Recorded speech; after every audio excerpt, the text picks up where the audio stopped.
here, and we've got another swatching video today of these 9 colours from Madam Glam.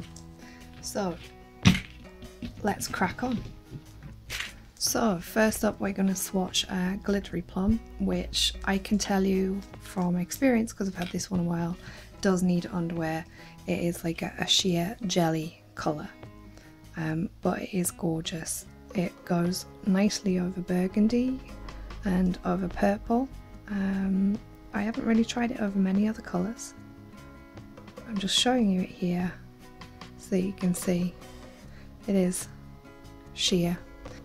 Next up we've got Rich Cornell, and this one is a gorgeous kind of burnt orange colour.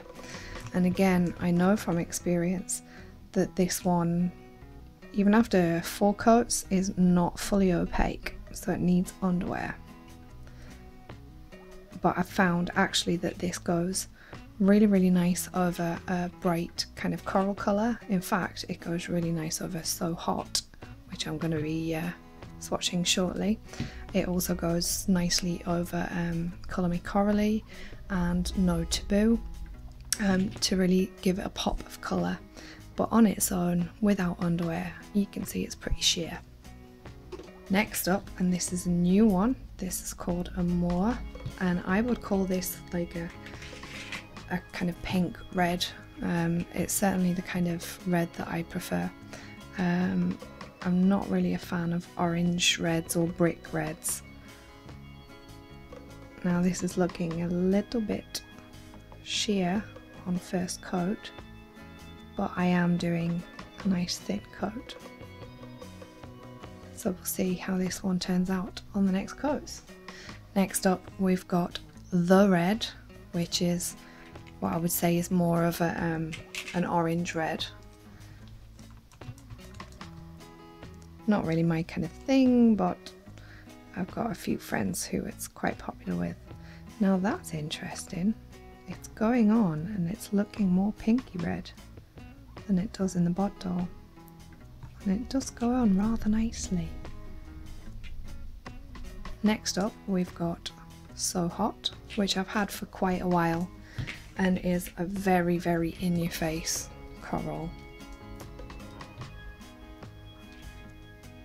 I think actually this would probably be perfect for creating rose gold with chrome or hollow chrome over, because it's so bright that the colour would kind of shine through. And as you can see, it's fairly opaque on the first coat. So next up we've got My Oh My, and this is just a nice kind of peach toned neutral colour.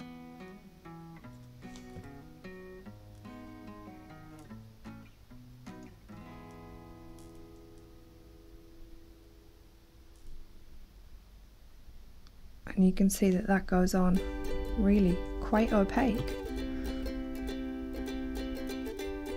First coat, impressive. Now we've got one of the One Step gels, which are great. No base coat, no top coat, just on the nail, cure it, ready to go. Now this one I got because the picture on the website looked like it would be the perfect colour for Baby Boomer. It does say that it's a sheer colour. Just trying to be really careful with this here to try and get like an even finish, but it's not proving particularly easy. It's kind of leveling up a bit there. Now I don't know if you can see, but that is quite pinky, a bit less milky than I was hoping that it would be, but we'll see how we go on the second coat. Next up we've got Perfect White, and apologies for the state of this pop, but literally I'm down to my last pops. I'm waiting for a new delivery. The only reason I'm really swatching this is just to show you how it behaves in terms of wrinkling and opacity. Now you can see there, apologies again, the pop underneath is a bit lumpy. I was using it for some acrylic practice and it looks like it didn't quite get everything off. you can see there it's pretty opaque with just the first coat. And last up we've got another One Step gel polish in pale yellow, which I got to replace a pale yellow CND that I've got that just tends to kind of split, pool, pit, not cure nicely, whatever. It just takes like a million coats to get a nice result. And yeah, I'd much prefer to have something that's a bit more user friendly. So it is looking a little bit sheer. It looked really sheer on the website, but I don't know, I think that maybe it's a little bit more opaque than I thought that it would be. So let's see how it cures. So we should take a little bit of time just to look at the white one after the first coat is cured, if I can get my camera to focus. And you can see this area here, that was already on the pop. And you can see that on the polish itself, totally wrinkle free. It's a really good white. My only criticism of this white is just that the tacky inhibition layer is not as tacky as some other formulas, which only really matters if you're going to be putting glitter or pigments into the tacky layer, which I often do. But yeah, it's not really a criticism to make. It just depends what you're going to do with the polish. On the other colours I've had no wrinkling whatsoever either. So let's get all of these second coats cured and come back with the results.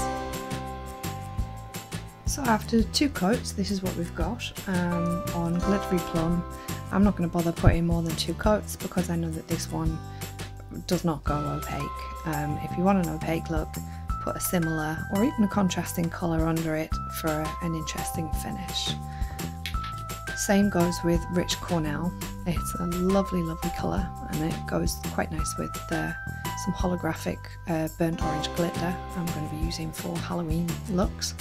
So yeah, it's a really nice colour, but again, it doesn't go fully opaque, so if you want an opaque look, use underwear.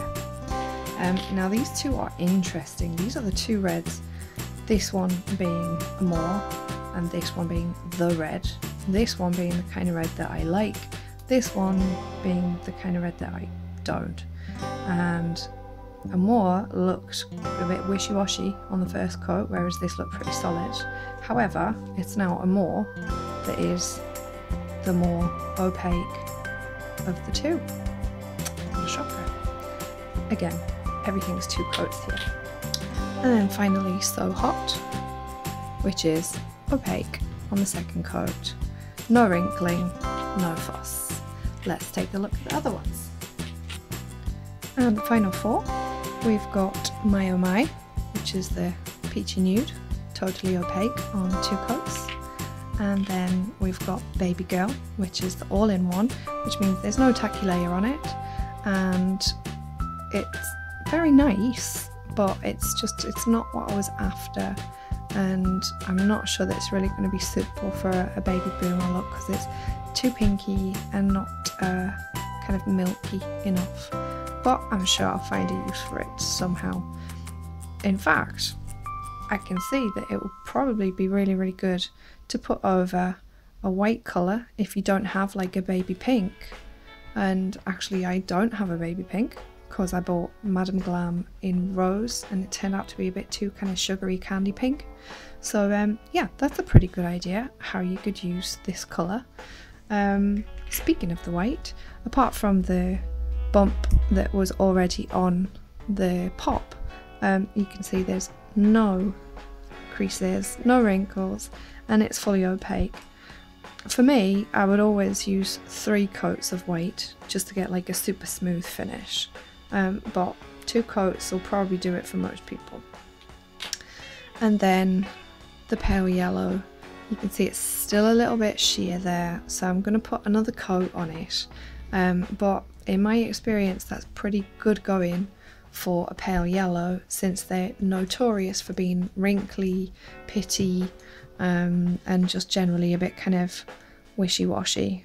So there goes coat number 3, which I'm pretty sure will make this perfect, and you can't really complain about a third coat because it is an all-in-one, so you haven't had to faff on with base coat, you won't have to mess about with top coat, it will be good to go. So actually you're trading 1, 2 plus 2 coats of colour, 4 coats for 3 coats, so it's still really good. And here we are after the third coat, and I'm quite happy with that opacity now, and if I'm turning it up to the light, yeah, that's pretty good, and because it's all in one, no tacky layer, it's already good to go. I'll post some pictures of these swatches in daylight just so you can get a really good idea, and also I'll include some pictures of them up against my skin to get a better idea of the tone. And yes, sorry that my nails are ming, that's because I'm about to strip them off and make a new video about the gel bottle inks builder in a bottle, which if you haven't seen it is this stuff, and it's pretty good. So I hope you enjoyed this video and stay tuned for the next one.